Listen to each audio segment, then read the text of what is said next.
जनवरी का महीना था। उत्तर भारत के गांवों और शहरों में ठंडी ने अपना प्रभाव जमाना शुरू कर दिया था। चारों ओर घने कोहरे की चादर फैली थी। सूरज की किरणें जमीन तक पहुंचने से पहले ही थककर रुक जाती थी। ठंडी हवा की तीव्रता और कपकपी से लोग घरों में दुबके हुए थे, लेकिन हर किसी के पास गर्म कपड़े और आरामदायक घर नहीं थे। गांव के बाहर नदी किनारे एक झुग्गी बस्ती थी। वहां मजदूर और गरीब परिवार रहते थे, जो दिन भर मेहनत मजदूरी करके अपना पेट भरते थे। इस ठंड में भी वे सुबह जल्दी उठकर काम पर जाने को मजबूर थे, क्योंकि उनके पास घर चलाने का कोई और साधन नहीं था। झुग्गी में रहने वाले रामलाल का परिवार भी इन्हीं परिवारों में से एक था। रामलाल एक ईंट भट्ठे पर मजदूरी करता था।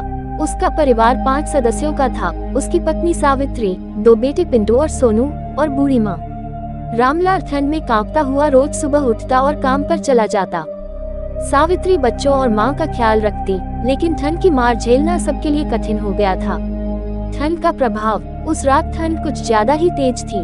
रामलाल के पास पर्याप्त कंबल नहीं था। बच्चों को गर्म रखने के लिए सावित्री ने खुद अपना कंबल उन्हें उड़ा दिया, लेकिन वो खुद ठंड से कांप रही थी। रामलाल की माँ कमजोर शरीर के कारण ठंड सहन नहीं कर पा रही थी। उनका शरीर अकड़ने लगा था।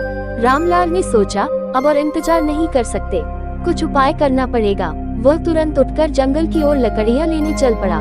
रात का समय और कोहरा इतना घना था कि उसे कुछ भी दिखाई नहीं दे रहा था।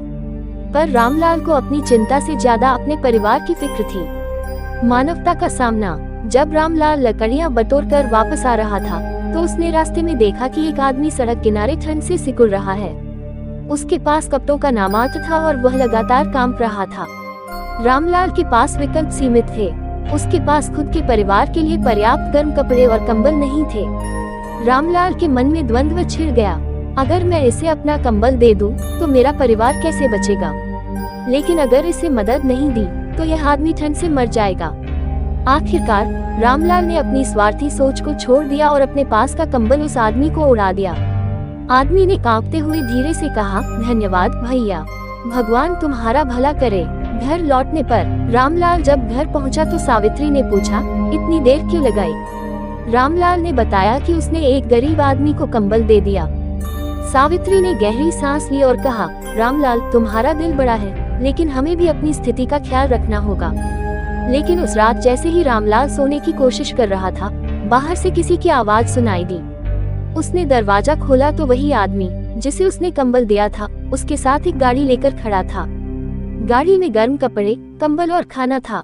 आदमी ने कहा, मैं अमरनाथ हूँ, शहर में एक बड़ा व्यापारी। आज आपकी दया ने मेरी जान बचाई।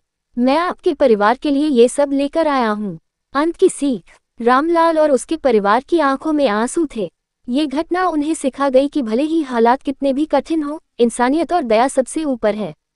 ठंडी का कहर हर साल आता है, लेकिन इंसान का बड़ा दिल और मदद का भाव दूसरों के जीवन को बदल सकता है। उस दिन के बाद रामलाल और उसके परिवार ने अपनी झुग्गी में रहने वाले हर व्यक्ति की मदद करने का संकल्प लिया। ठंड चाहे कितनी भी प्रचंड हो, उन्होंने ये समझ लिया था कि साथ मिलकर हर मुश्किल को हराया जा सकता है। वीडियो अच्छा लगा तो चैनल को लाइक और सब्सक्राइब करें प्लीज भाई लोग।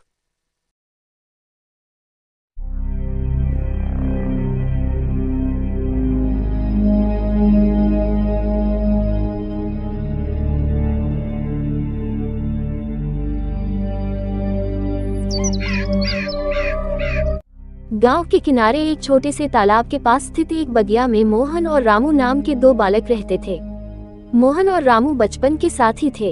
उनका घर भले ही एक दूसरे से थोड़ी दूरी पर था, लेकिन उनके दिलों के बीच की दूरी नहीं थी।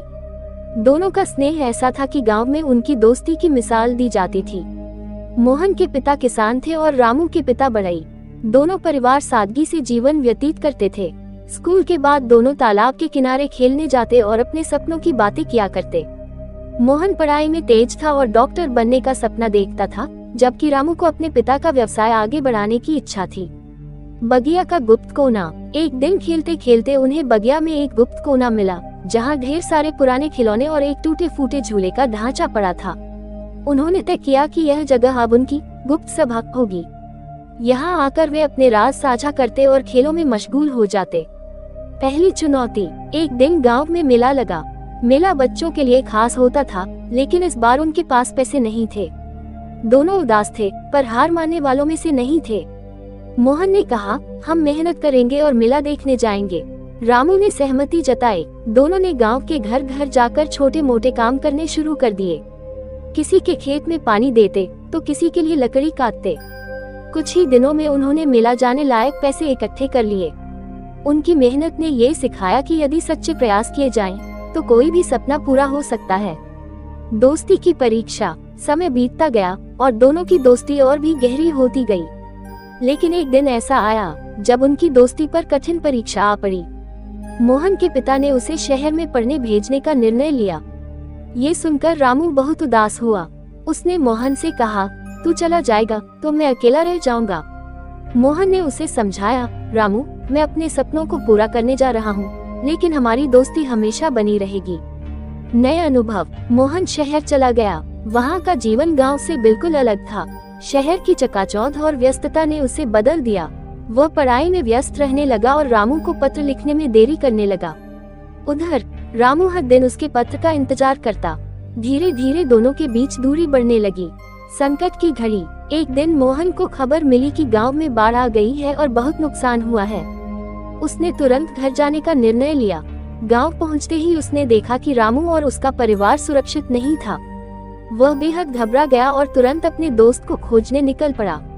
कई घंटों की तलाश के बाद उसे रामू तालाब के पास मिला, जहां वह बाढ़ से प्रभावित लोगों की मदद कर रहा था। मोहन ने उसे गले लगा लिया और कहा, तू ठीक है, यही मेरे लिए सबसे बड़ी राहत है। रामू ने मुस्कुराते हुए कहा, दोस्ती का मतलब ही तो एक दूसरे के सुख दुख में साथ होना है। दोस्ती की जीत। इस घटना ने मोहन को अपनी पुरानी यादों की तरफ लौटने पर मजबूर कर दिया। उसने महसूस किया कि शहर की व्यस्तता में उसने अपनी दोस्ती को थोड़ा अनदेखा कर दिया था। उसने रामू से वादा किया कि वह अब नियमित रूप से उससे संपर्क में रहेगा और उसे कभी अकेला नहीं छोड़ेगा। अंत का नया आरंभ। समय बीतने के साथ मोहन एक सफल डॉक्टर बन गया और रामू ने अपने पिता के काम को नई ऊंचाइयों तक पहुंचाया। लेकिन उनकी दोस्ती वैसी ही बनी रही। जब भी मोहन गांव आता, दोनों अपनी गुप्त सभा में बैठते और बचपन की यादों को ताज़ा करते। दोनों ने ये साबित कर दिया कि सच्ची दोस्ती समय और दूरी की मोहताज नहीं होती। चाहे कितनी भी कठिनाइयां आएं, सच्चे मित्र हमेशा एक दूसरे के साथ रहते हैं। इस कहानी से हमें ये सीख मिलती है कि दोस्ती जीवन का सबसे अनमोल रिश्ता है। ये रिश्ता केवल साथ बिताए गए समय का नाम नहीं है, बल्कि यह एक दूसरे के प्रति विश्वास, सम्मान और समर्थन का